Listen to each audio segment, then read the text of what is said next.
আবারও অর্থ মন্ত্রণালয় নতুন একটি নিয়োগ বিজ্ঞপ্তি প্রকাশ করেছে। নিয়োগ সম্পর্কে A to Z জানতে পারবেন আজকের ভিডিওতে, যেখানে বাংলাদেশের 64 জেলা থেকে নারী এবং পুরুষ উভয়ে আবেদন করতে পারবেন।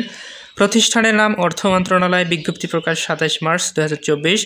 চাকরির ধরন সরকারি চাকরি। আবেদন করার মাধ্যম সম্পূর্ণ অনলাইনে আবেদন করতে হবে। আবেদন শুরু করার তারিখ 17 এপ্রিল থেকে 16 মে 2024 বিকেল 5টা পর্যন্ত প্রার্থীগণ আবেদন করতে পারবেন। প্রার্থীর বয়স হতে হবে 18 থেকে 30 বছরের মধ্যে, প্রযোজ্য ক্ষেত্রে 32 বছর বয়স পর্যন্ত আবেদন করা যাবে। পদ এবং শিক্ষাগত যোগ্যতা সম্পর্কে বিস্তারিত জানা যাক। পদের নাম কম্পিউটার অপারেটর, 8টি পদ রয়েছে এখানে। শিক্ষাগত যোগ্যতা চাওয়া হয়েছে কোনো স্বীকৃত বিশ্ববিদ্যালয় হতে বিজ্ঞান বিভাগে স্নাতক বা সমমান ডিগ্রি থাকতে হবে। এছাড়াও কম্পিউটার মুদ্রাক্ষরে দক্ষতা থাকতে হবে। মুদ্রাক্ষরিক কাম কম্পিউটার অপারেটর, 13টি পদ রয়েছে এখানে। কোনো স্বীকৃত বিশ্ববিদ্যালয় হতে স্নাতক বা সমমানের ডিগ্রি থাকতে হবে। এছাড়াও কম্পিউটার প্রশিক্ষণ প্রাপ্ত হতে হবে। অফিস সহকারী কাম কম্পিউটার মুদ্রাক্ষরিক, 14 জনকে নিয়োগ দেওয়া হবে এই পদে। কোনো স্বীকৃত বোর্ড হতে উচ্চ মাধ্যমিক সার্টিফিকেট বা সমান পরীক্ষা উত্তীর্ণ হলে আবেদন করা যাবে এই পদে। এছাড়াও কম্পিউটার প্রশিক্ষণ প্রাপ্ত হতে হবে। কম্পিউটার ওয়ার্ড প্রসেসিং সহ ইমেল ও ফ্যাক্স পরিচালনার দক্ষতা ও অভিজ্ঞতা থাকতে হবে। ডাটা এন্ট্রি কন্ট্রোল অপারেটর, 1টি পদ রয়েছে এখানে। কোনো স্বীকৃত বোর্ড হতে উচ্চ মাধ্যমিক সার্টিফিকেট বা সমানের পরীক্ষায় উত্তীর্ণ হতে হবে। এছাড়াও কম্পিউটার মুদ্রাক্ষরে প্রতি মিনিটে বাংলা 20 শব্দ এবং ইংরেজিতে 20 শব্দের গতি থাকতে হবে।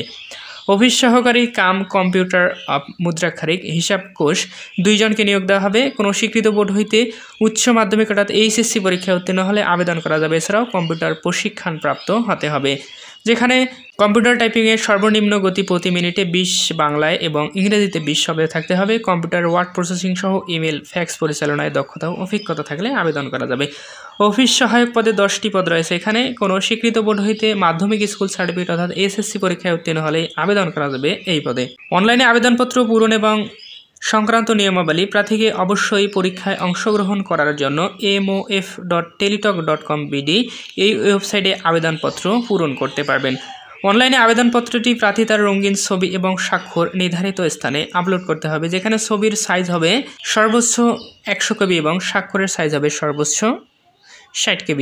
অনলাইন আবেদনপত্রে পূরণকৃত তথ্যই যেহেতু পরবর্তী সকল কার্যক্রমে ব্যবহৃত হবে, সেহেতু অনলাইনে আবেদনপত্র সাবমিট করার পূর্বেই পূরণকৃত সকল তথ্যের সঠিকতা সম্পর্কে প্রার্থী নিজের শতভাগ নিশ্চিত হয়ে সাবমিট করবেন। আবেদন ফি। যে কোনো টেলিটক প্রিপেড মোবাইল নম্বরের মাধ্যমে 2টি SMS করে 1 থেকে 5 নং ক্রমিকের পদের জন্য 200 টাকা এবং টেলিটকের সার্ভিস চার্জ 23 টাকা সহ 223 টাকা। 6 নং ক্রমিকের জন্য পরীক্ষার ফি বাবদ 100 টাকা সহ টেলিটকের সার্ভিস চার্জ 12 টাকা সহ 112 টাকা অনধিক 72 ঘন্টার মধ্যে জমা দিতে হবে। এখানে উল্লেখযোগ্য একটি বিষয় যে আবেদনের সকল অংশ পূরণ করেও পরীক্ষার ফি জমা দেওয়া না হলে সে আবেদন কোনো অবস্থাতেই গ্রহণযোগ্য হবে না। অনলাইনে আবেদন ও নিয়োগ পরীক্ষা সংক্রান্ত যে কোনো বিষয়ে নিয়োগকারী কর্তৃপক্ষের সিদ্ধান্তই চূড়ান্ত বলে গণ্য হবে। ধন্যবাদ সকলকে। পরবর্তী ভিডিও দেখার আমন্ত্রণ রইল। ভিডিওটি ভালো লাগলে অবশ্যই লাইক, কমেন্টস এবং শেয়ার করে দেবেন। আর আমাদের চ্যানেলে নতুন হয়ে থাকলে অবশ্যই চ্যানেলটি সাবস্ক্রাইব করে রাখুন।